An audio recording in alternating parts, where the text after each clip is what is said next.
It is time. How's it going, mi gente? Today we're gonna do my April's Books and Blush. I know it's a little overdue, but I made a Books and Blush not that long ago, and I wanted to give you different content and not just have a back-to-back wrap-up. So grab your drink, get ready with me. I have some Mexican hot chocolate today.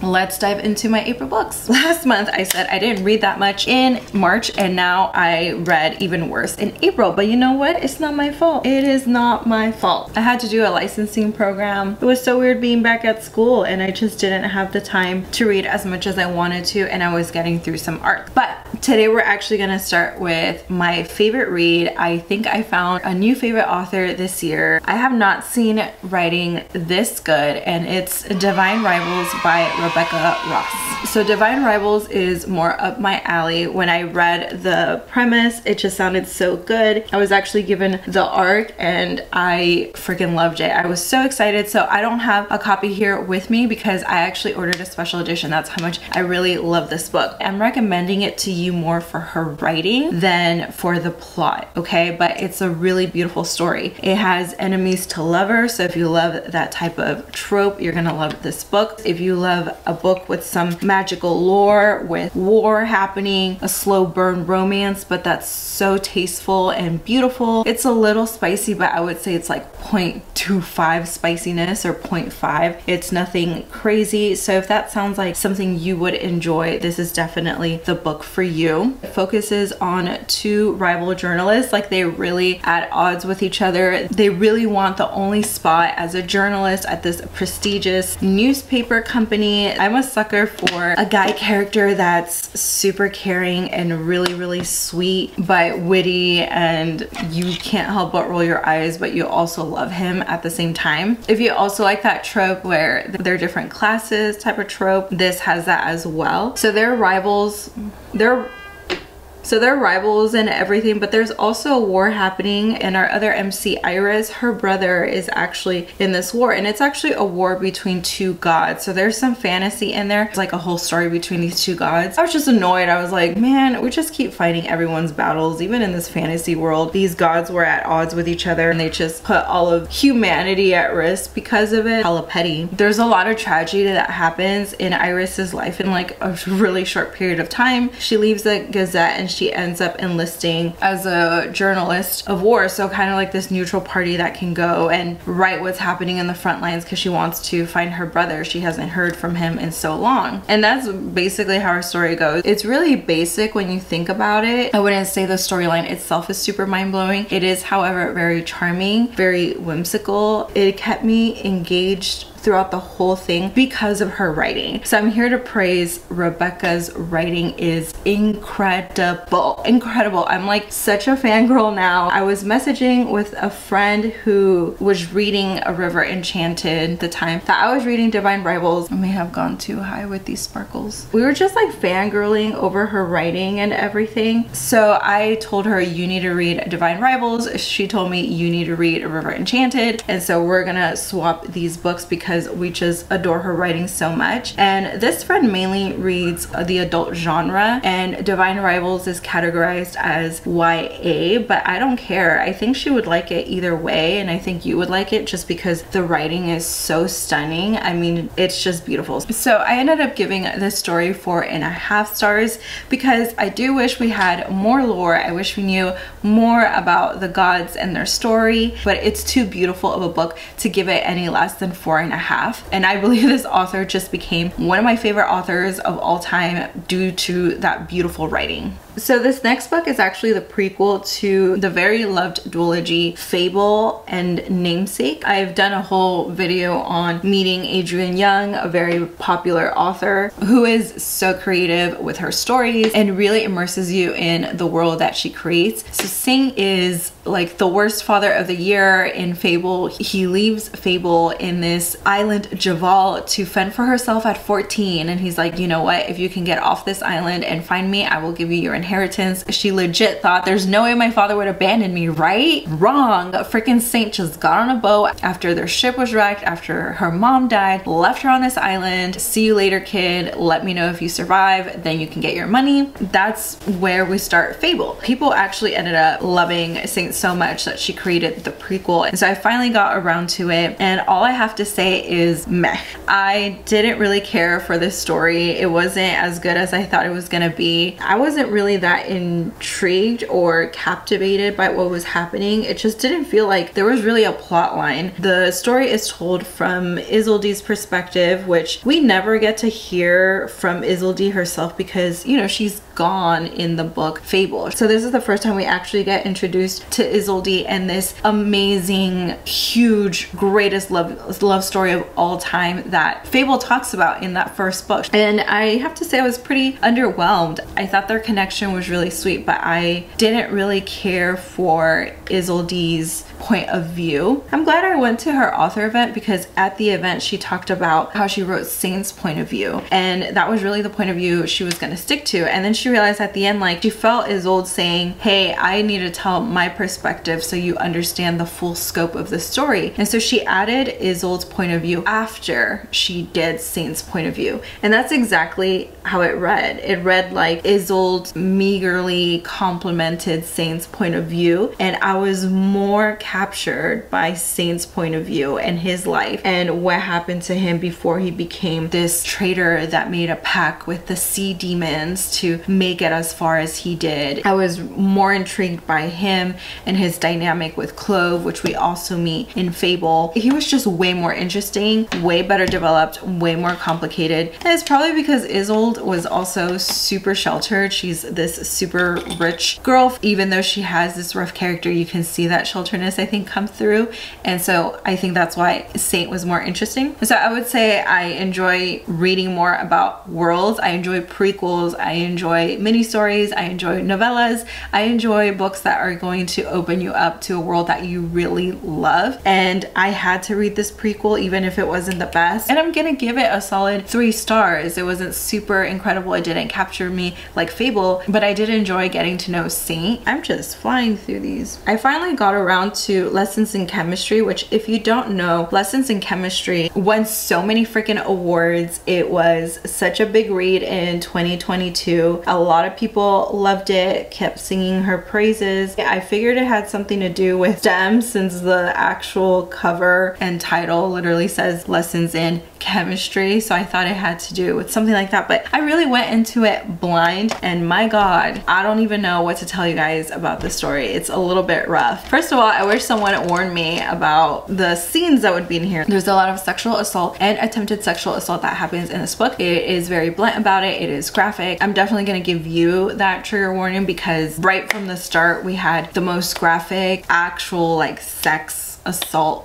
scene. I just peel this away. So that was really rough. You know, I did not expect that. I had to read that. It focuses on chemist Elizabeth Sott, and she's also living during the 50s. This book definitely shows you how far we've come and how far we still have yet to go. But because of that, this book really digs and very bluntly puts in your face like everything that women had to go through. And Elizabeth Sott isn't even like your average woman. She has a voice. She's not afraid to use it, but she gets shut down a lot. Like, she goes through a lot of really hard things because she's this intelligent scientist, and it really does get your blood boiling. I was just pissed most of the time in this book because you see the way other men treat Elizabeth Sott. It's written in this perspective that I was trying to ask a friend, like, what is it called, where it's third perspective but it's like all-knowing, so the narrator knows what everyone is thinking very deeply and will go into their head. I don't remember what that's called. If you are familiar with these terms, let me know. It's been a while since I've been in middle or high school and had to really think about these terms, but that was kind of cool because you really got to go inside the heads of people, but it also just makes your blood boil even more because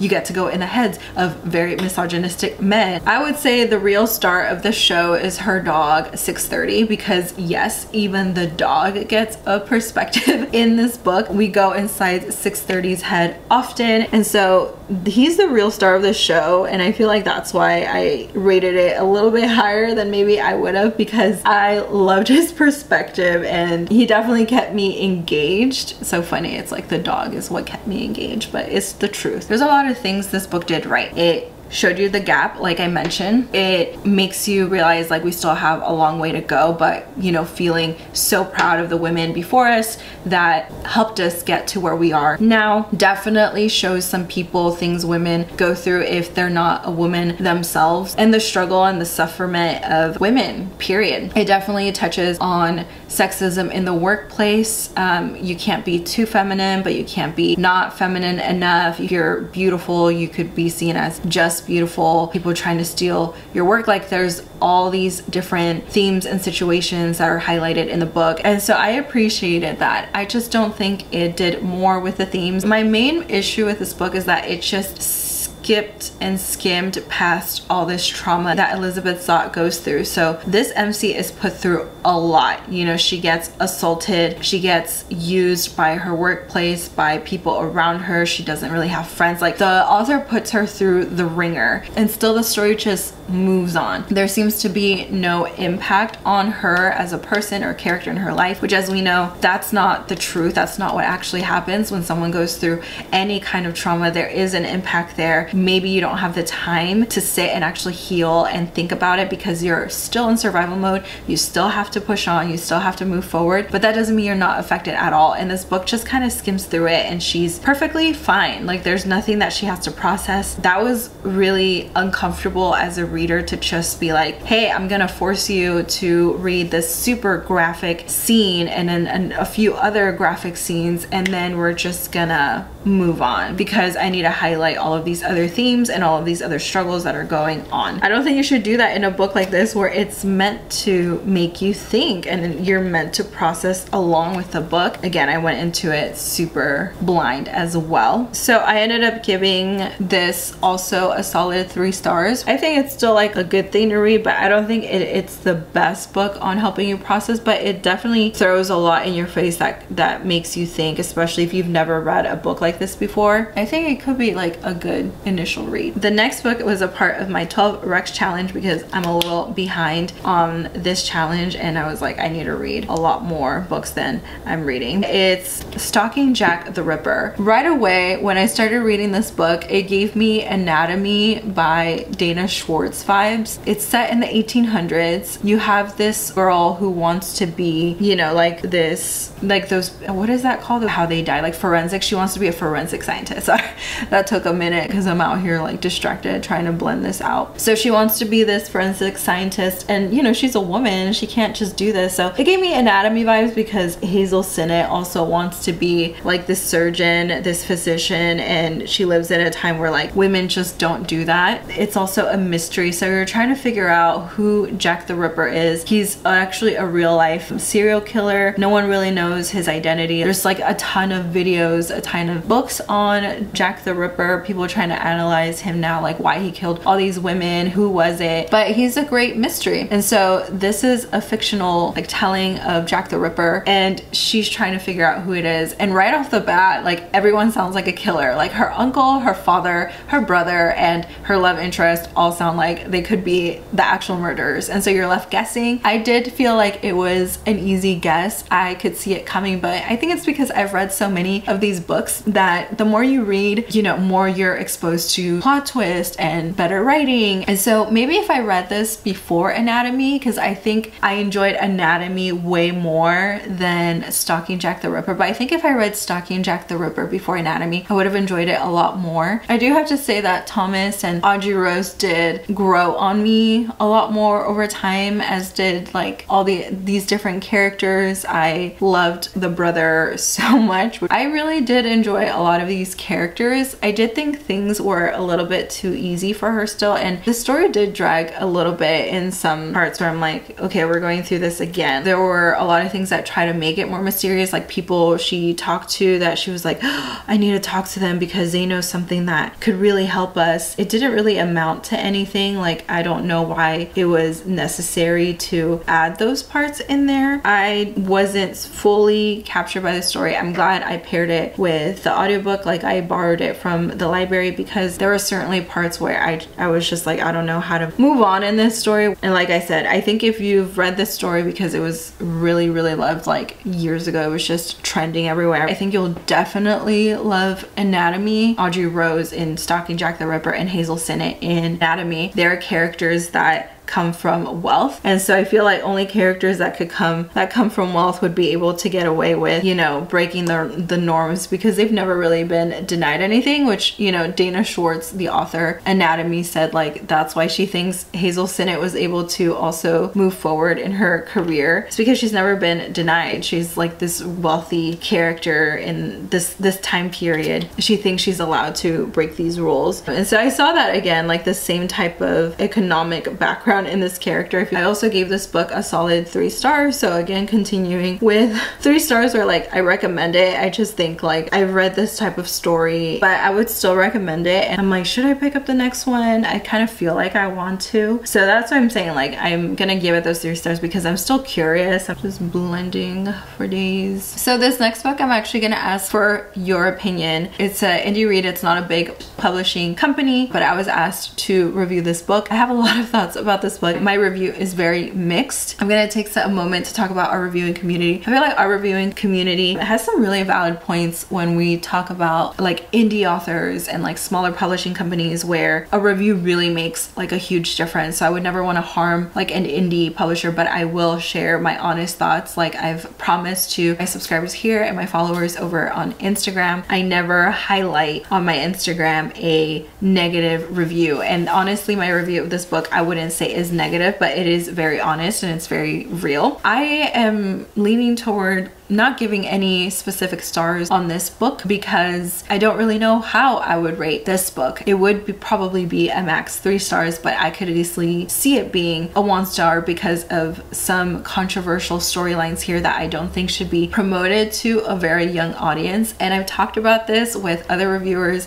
in private, like letting them know my main concern, what I do like about the book, but this really valid concern that is in this book. To give you a snippet, the book is really good at talking about toxic friendships and family dynamics, and I don't think you see that in YA so much. Like maybe you'll see a guy that, you know, she shouldn't really be with, but not really friendships. And I think a lot of our young audience needs to learn that. Like even as, you know, older people, we need to learn that not every friendship is a good friendship. Not everyone wants what's actually best for you. One of her best friends, who's 17 because they're all in high school, gets involved with a 25-year-old, and at first the MC responds the way I think an MC should. She's concerned for her friend. This is not okay, and if you're watching this, that is not okay. Adult with a high schooler, I think that would be really concerning if I saw someone my age dating someone in high school. Unfortunately, the way it ends in a way that's in favor of that type of dynamic. I just don't agree with that. I feel like if you're gonna write a very YA book, you know, for like a freshman or a sophomore, this is not a trope or a relationship you want to encourage. I'm not gonna highlight this book on here because I'm still thinking about it. Still, I did say I would review with this team, and so I just wanted to put that out to you guys. Like, what would you do about this if you read a book like this, or you're like, you know what, it does explore good themes, but there's this one part in this book that is still very important.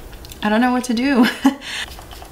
So as a fellow reader or reviewer, what do you think? Would you give this a certain star rating, or would you just want the reviewer to leave their honest thoughts but not necessarily give a star rating, because it is a little hard to rate this? Like, how low should I go, or should I just give it average? It was so great hanging out with you guys. If you enjoyed this content, make sure you hit that subscribe button. All my socials are linked down below if you want to follow more reviews or what I'm up to, what I'm reading. Over on my Instagram, it's way more interactive. I get to post more regularly than I do on here. Thanks for hanging out with me, and I will see you in the next video. Bye.